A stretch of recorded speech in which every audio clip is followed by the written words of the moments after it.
जब वह उस पहाड़ से उतरा तो एक बड़ी भीड़ उसके पीछे हो ली। और देखो, एक कोढ़ी ने पास आकर उसे प्रणाम किया और कहा कि हे प्रभु, यदि तू चाहे तो मुझे शुद्ध कर सकता है। यीशु ने हाथ बढ़ाकर उसे छुआ और कहा, मैं चाहता हूं, तू शुद्ध हो जा। और वह तुरंत कोढ़ से शुद्ध हो गया। यीशु ने उससे कहा, देख, किसी से न कहना, परंतु जाकर अपने आप को याजक को दिखला और जो चढ़ावा मूसा ने ठहराया है उससे चढ़ा, ताकि उनके लिए गवाही हो। और जब वह कफरनहूम में आया तो एक सूबेदार ने उसके पास आकर उससे विनती की कि हे प्रभु, मेरा सेवक घर में झोले का मारा बहुत दुखी पड़ा है। उसने उससे कहा, मैं आकर उसे चंगा करूंगा।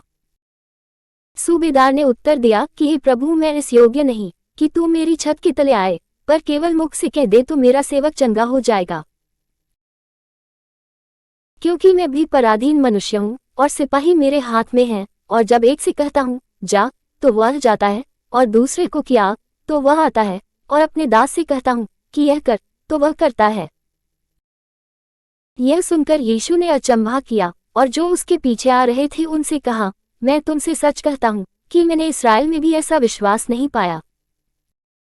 और मैं तुमसे कहता हूं कि बहुतेरे पूर्व और पश्चिम से आकर इब्राहिम और इसहाक और याकूब के साथ स्वर्ग के राज्य में बैठेंगे, परंतु राज्य के संतान बाहर अंधियारे में डाल दिए जाएंगे, वहां रोना और दांतों का पीसना होगा।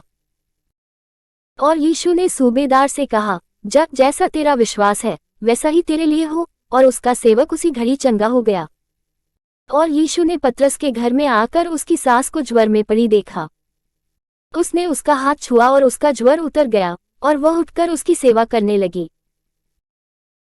जब संध्या हुई तब वे उसके पास बहुत से लोगों को लाए जिनमें दुष्टात्माएं थीं, और उसने उन आत्माओं को अपने वचन से निकाल दिया और सब बीमारों को चंगा किया, ताकि जो वचन यशायाह भविष्यद्वक्ता के द्वारा कहा गया था वह पूरा हो, कि उसने आप हमारी दुर्बलताओं को ले लिया और हमारी बीमारियों को उठा लिया।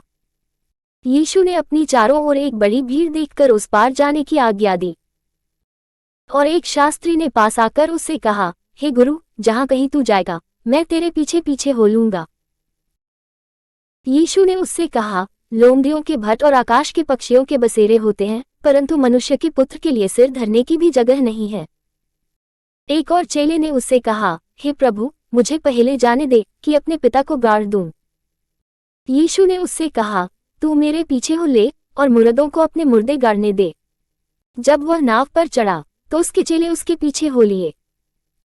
और देखो, झील में एक ऐसा बड़ा तूफान उठा कि नाव लहरों से ढांपने लगी और वह सो रहा था।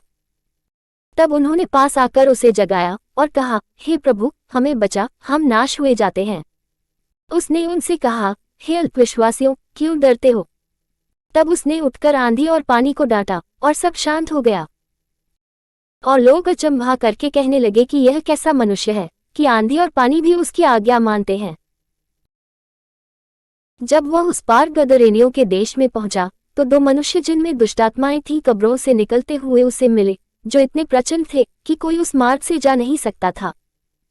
और देखो, उन्होंने चिल्लाकर कहा, हे परमेश्वर के पुत्र, हमारा तुझसे क्या काम?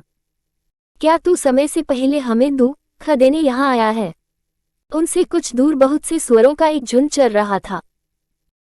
दुष्टात्माओं ने उससे यह कहकर विनती की कि यदि तू हमें निकालता है तो सुअरों के झुंड में भेज दे।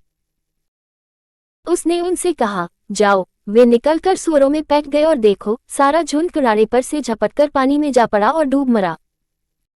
और चरवाहे भागे और नगर में जाकर ये सब बातें और जिनमें दुष्टात्माएं थीं उनका सारा हाल कह सुनाया।